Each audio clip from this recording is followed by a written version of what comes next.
Bonjour à tous et à toutes. Ça fait longtemps que je n'avais pas fait de vidéo pour vous parler d'une thématique et aujourd'hui j'avais envie de vous parler de créativité. Et je vais commencer par la citation de Matisse que j'ai juste derrière moi qui dit «La créativité demande du courage». Alors oui, je suis tout à fait d'accord avec cette citation, mais pour moi le courage c'est aussi faire ce qui me plaît avec cœur. Donc ce que je fais maintenant depuis un an.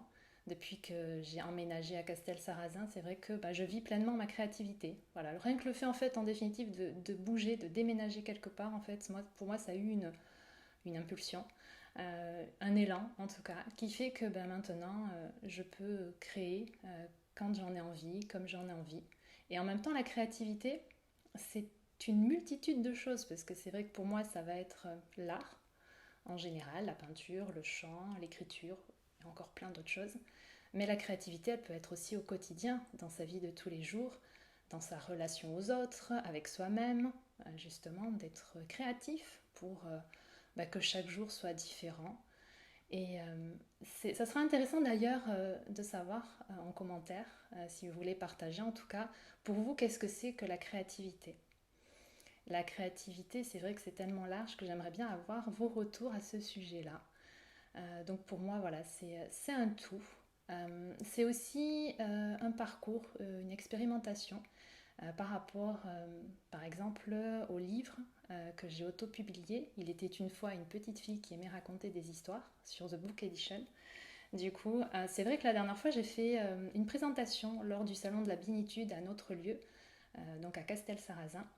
Et c'est vrai que par exemple, quand vous êtes en processus de créativité, parfois il y a des compromis à faire, comme par exemple d'insérer des dessins dans un livre et de ne pouvoir les avoir en couleur, puisque l'imprimeur ne peut pas mixer noir et blanc et couleur. Donc c'est vrai que dernièrement j'avais dit que j'essaierais justement de passer ces dessins en couleur, ce que je n'ai pu faire, puisque au final c'est que ce serait qu'une seule impression en couleur, et donc le livre en fait qui est à 15 euros passerait à presque 30 euros, donc ce qui n'est pas du tout mon intention pour diffuser le livre. Donc voilà.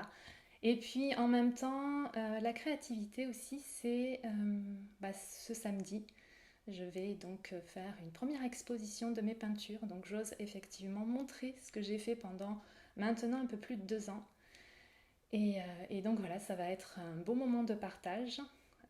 Aussi d'avoir les retours, ça c'est toujours pareil quand vous écrivez, quand vous faites de la peinture ou quand vous chantez, vous avez vous-même en fait votre propre jugement sur vous-même, ce qui m'arrive très souvent quand je peux me voir en vidéo ou voilà, quand je suis auprès de personnes et que j'attends les retours et que je ne sais pas du tout comment ça va être perçu.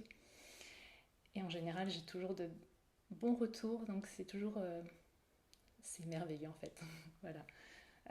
Je redécouvre, c'est comme si je redécouvrais à chaque fois en fait qui je suis au travers des yeux des autres, en fait, de leurs ressentis, en tout cas eux ce qu'ils peuvent expérimenter quand ils voient un dessin, un, euh, un écrit, voilà. Donc c'est merveilleux tout ça. Enfin bon, voilà, je suis assez heureuse du coup de partager ça avec vous. Et également, je voulais vous parler de l'exposition qui va avoir lieu, ça y est, je recommence, qui va avoir lieu donc à Toulouse. C'est l'expérience immersive de Vincent Van Gogh. Donc, c'est-à-dire, c'est une plongée en fait au cœur de l'œuvre de Vincent Van Gogh, qui est un de mes peintres préférés, avec Léonard de Vinci.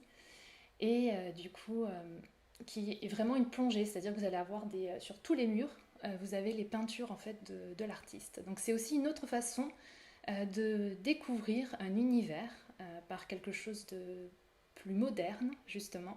Cette projection, cette immersion, même il me semble que j'ai vu passer aussi des images avec des sortes de lunettes pour une réalité virtuelle. Donc aussi, enfin, il y a toute cette dimension en fait de technologie d'aujourd'hui. Et donc voilà, il y a une liste d'attente. Je me suis inscrite sur cette liste d'attente et donc j'ai ma place. Donc là, au mois de juillet, je vais aller pendant 1 heure être en immersion complète dans l'œuvre de Vincent Van Gogh. Donc voilà, ça va être juste magique et j'ai hâte d'y être. Donc voilà, c'est aussi de voir en définitive que la créativité, elle peut passer même par des moyens technologiques d'aujourd'hui. et qu'au final ça n'enlève en rien justement la beauté au final d'un tableau. C'est une autre manière d'observer un tableau. D'ailleurs, prochainement, peut-être que je vous partagerai ce que j'ai pu faire aussi. J'ai une tablette numérique pour faire des dessins. Voilà, un cadeau de Noël. Et du coup, c'est cadeau d'anniversaire même, je crois. Cadeau d'anniversaire. Du coup, voilà, c'est encore une autre façon de faire de la peinture. C'est vrai que j'ai une préférence effectivement pour le papier, le tableau, la feuille, enfin tout manuellement. Mais c'est une autre façon en définitive de vivre avec son époque. Voilà, bah écoutez, je pense que j'ai fait le tour, mais n'hésitez pas dans les commentaires à partager vos ressentis, votre vision de la créativité également, et je serai ravie d'échanger avec vous sur ce sujet. Je vous souhaite une belle journée et bah, tenez-vous au frais, vu qu'aujourd'hui ici, dans le sud, ça va être très chaud. Donc voilà, bah écoutez, je vous embrasse et je vous dis à très bientôt.